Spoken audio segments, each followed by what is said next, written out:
Hello everyone. As the situation of pandemic stretches, the challenges one faces are only getting aggravated. And it is true for students and teachers alike.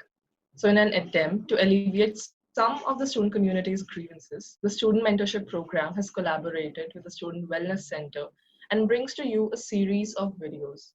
Problems faced by the students were identified based on a form floated, and on analysis, 5 major problem areas were found. Today, we'll start this series with the issue of adapting to the new normal. To speak with us, we have Miss Anisha Matthews, who is a counselor in the Student Wellness Center.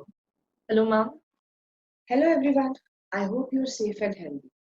Do I dare ask how you're doing? I know, it must be a very difficult question to answer, right?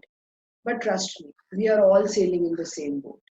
The specific problem might be different, but the feeling of being overwhelmed, that's common with everyone. Trust me, we are all just trying to make the best of the situation that's given to us. So here's me trying to help you adapt to the new normal. Yes, ma'am. I hope it alleviates some of the problems that students are facing, if not all. I guess I'll just start off with the first question then. Sure. One of the major areas of concerns that everybody is facing right now is the lack of privacy in the house Yeah. and a general lack of study environment that students usually have in the institute. How Hmm. do you think one can deal with such a situation? Most important thing is to accept that the fact that you have to share your room with your family or with your siblings, or that there is constant conversation or chit chat or TV going on, which is causing difficulty in concentration, or that you are expected to do the chores of your house where some of your friends might not be doing it. All this is a part of your reality. This acceptance is going to help you focus on things which are in your control as opposed to things which are out of your control. Secondly, make sure that you plan your day according to the routines of your house. You know the times of maximum disturbances and minimum disturbance in the home. So, why not plan your difficult studies when there is relative peace and leave your easy ones for the distracting times? Thirdly, make sure that you communicate and talk to your parents. A lot of us hesitate in doing so because we feel that our parents won't understand us. But sharing with them and telling them what it is that we need from them, understanding their expectations, and negotiating a middle way will help reduce a lot of conflicts that are going on between the parents and the students. For example, if you have planned to do some assignment or a project at a particular time and you're expected to do a chore at the same time, work around with your parents, discuss with them to prepone or postpone either the chore or the study. This will be ensuring that there is a lot of calm in the house. Space is another concern which you talked about. And trust me, I think this is the time to be innovative with space. Your hostel rooms have proved that you do not need a big space to study. A small area, a peaceful place in the house, in the kitchen, a roofed area in the balcony or in the terrace is enough for you to set up your workstation and start studying. In fact, one of my students has actually created a space for himself by tying up dupattas in a one-room apartment that he shares with his family. See, Bhuyashi, these are the tips that I have learned from my students, right? But I'm pretty sure that if the Janta puts their mind into it, they can come up with something a lot more practical for their situation. Moving on to the next question. This pandemic has made it extremely difficult, especially to maintain a work-life balance. We are either working too much or we are working too less. What do you think one should do to make sure that we stay on track all the time? Right. So being aware of what is your most productive time of the day and planning your week or your day is the key to being on track. If you know that this is how my week is going to look like, then you can assess beforehand only if you are wasting a lot of time or if you are overburdening yourself with a lot of work. For those who feel that they have an issue with low motivation, having daily targets which are very specific measurable, and time bound is going to help them improve their productivity. For those who feel that they're overworking, take some me time out. Ensure that you give yourself some time for some physical activity, for some creative activity, for bonding with your family, for bonding with your friends. Anything which is not screen based will help you relax. A lot of times students come and tell me that, ma'am, we do plan, but execution becomes a problem, which means that accountability is the issue. It is at this time that your friends and your family becomes the most important. Share your targets with your family, share your targets with your friends.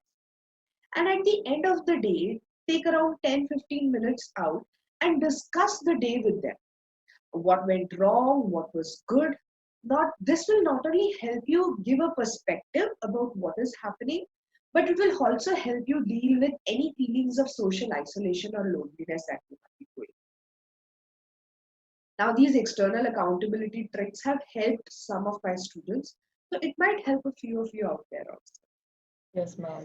Accountability does play an important role because motivation definitely is a lacking factor, and making plans doesn't always work out. Moving on to the next question. So, being locked up in the house for too long or being cramped up within the four walls can cause a lot of irritation and stress in the students. So, how do you think we can overcome this and still remain calm in the situation? See, Bhuyashi, it is very important to understand that some amount of outdoor time is very important for our mental health.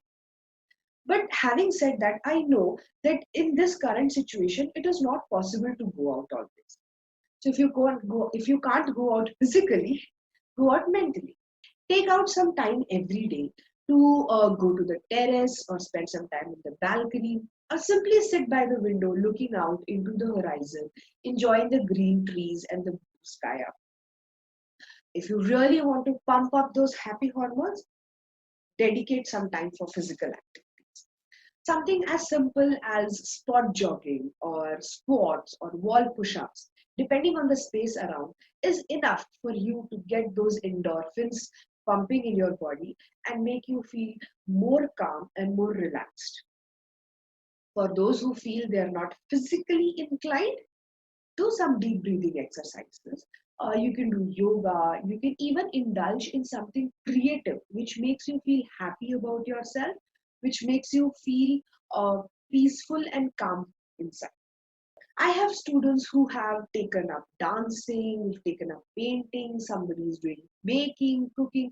In fact, somebody has even taken up personal grooming. So she's learning how to put up the makeup, how to do her hair. It is important just to remember that it should not be screen based. But these activities, they do help you feel calm and more in control about yourself and what is going to come in. Having this alone time really plays a big role in changing your entire day, especially when you're overwhelmed with work or stressed out about how this situation is going to end. So, these were the three major questions that I end. Do you want to add anything at the end? Thank you, Bhuyashi. See, these past 6 to 8 months have been a learning experience for everybody, even us counselors over here. Considering the kind of issues that students have come up with, we found a common theme, and I would like to leave the students with two universal mantras. One is acceptance. Accept that this is the reality. Whether you like it or not, this is how the things are going to be for the next few months. This acceptance does not mean that you just let go. It's changing your perspective to stop complaining about the situation and instead trying to see what are the alternatives that I can find to make the situation more workable and more productive for myself. The second mantra is introspection. Take a look inside. Take some time today and ask yourself that whatever problem that I'm facing today, is it now that it has emerged, or have I been fighting with it even when I was in the institute? It might be possible that the current situation has just exaggerated some problem that you've always been struggling with. And if that's the case, then stop blaming the pandemic. It's you who has to take personal responsibility for dealing with this situation. Start right. Talk to the correct person. Seek the correct support. And take personal responsibility about working towards the resolution of this. See, I agree that adapting to the new normal is a very difficult challenge. But it is not a challenge that you have to take on your own. You have your family, you have your friends, you have your institute, you have your mentors, everybody around to support you. The question I'm going to leave you with is, are you ready to take up this challenge? Acceptance and introspection do go a long way to help us cope up. And thank you